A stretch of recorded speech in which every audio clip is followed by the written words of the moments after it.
Hey there, this is Amy, and you are listening to the Irresistible You podcast. This is going to be a little nugget episode. Not going to come on here and do the full 30 minutes to an hour. I just wanted to come on here and just give you guys a reminder as you go through the week. No matter what you're going through, hopefully something that I say will inspire you or motivate you or will resonate with you in some kind of way. It's just a reminder that you are doing the best that you can given your circumstances. No matter what's on your plate right now, no matter what's going on in your life, the one thing I want you to remember is that you need to give yourself some grace. You need to give yourself kind words, kind thoughts, and that inner fat bitch voice that tells you that you're worthless, that tells you that you're not where you should be, that tells you that you're not doing enough, that you aren't enough. That is not the truth. And I want you to challenge that as that voice comes up this week. As that voice comes into your brain, I want you to challenge it, and I want you to write those thoughts down and redirect those thoughts and think of other things that you could be thinking and other things that you could be telling yourself.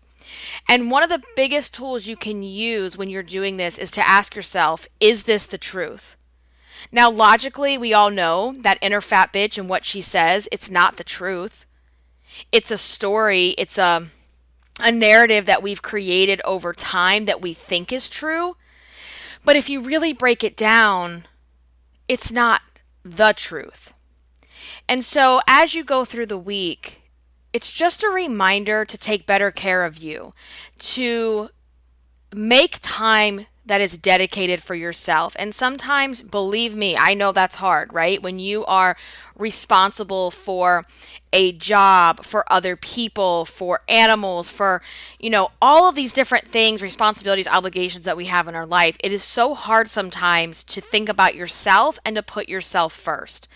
And as cliche as it is the truth that if you are not finding ways to put yourself first, to take care of you, how can you expect to be able to be there for other people?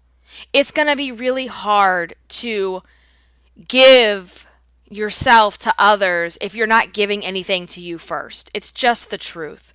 And so how can you work that time into your schedule? How can you get up 10 minutes earlier?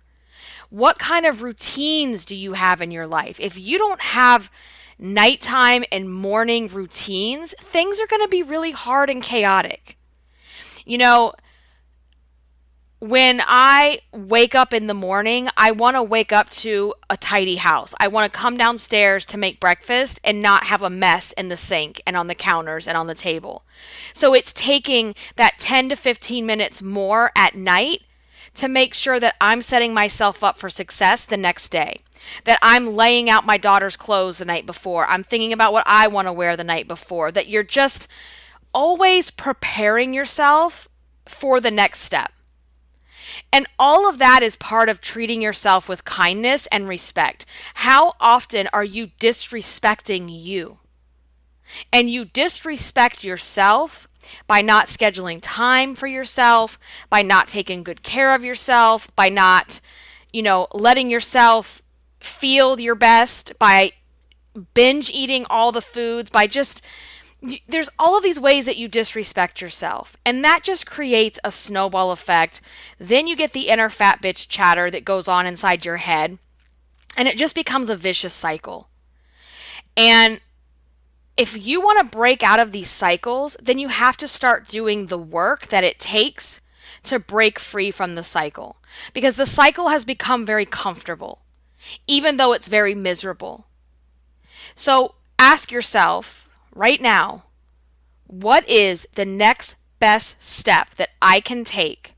Not the big, massive glow up plan that I want to have that's going to take me 6 months to a year. What is the next best move in the next 5 minutes? What does that look like? What can I do?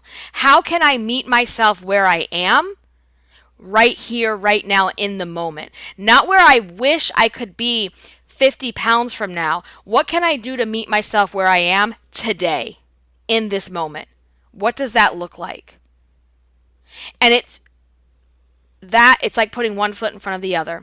And you keep asking yourself those questions. You keep, you know, staying awake to the inner fat bitch thoughts that you're having so that you can change them.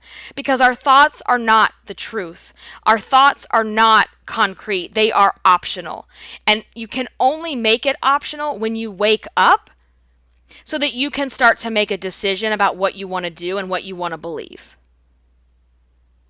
And you can continue believing the inner fat bitch all you want. But is that going to take you to the version of you that you want to become? Is that going to make you feel irresistible? Is that going to make your life an irresistible life, one that you can't resist? I don't think so. So you've got to do what you need to do to be kind to yourself, to give yourself some grace, to give yourself some forgiveness, to stop beating yourself up for not having enough money, not having a small enough body, not having a big enough house, not being where you think you should be. Because all of that doesn't get you anywhere. You are where you are right now in your life. So if you don't like where you are, then what is the next best step to start getting out of that position? What does that look like? Because when you think about the whole picture, it's a lot. So you have to break it down and meet yourself where you are today. And that's really it, guys. I just wanted to get on here real quick. I hope something in this inspires you, motivates you, it resonates with you on some level. And, let me know. You can shoot me a DM on Instagram at Irresistible Icing, or leave a rating and review over on iTunes and let me know how the podcast has changed your life. Thank you guys for listening. I love you. I will catch you in the next one. Until then, stay irresistible. Bye, guys.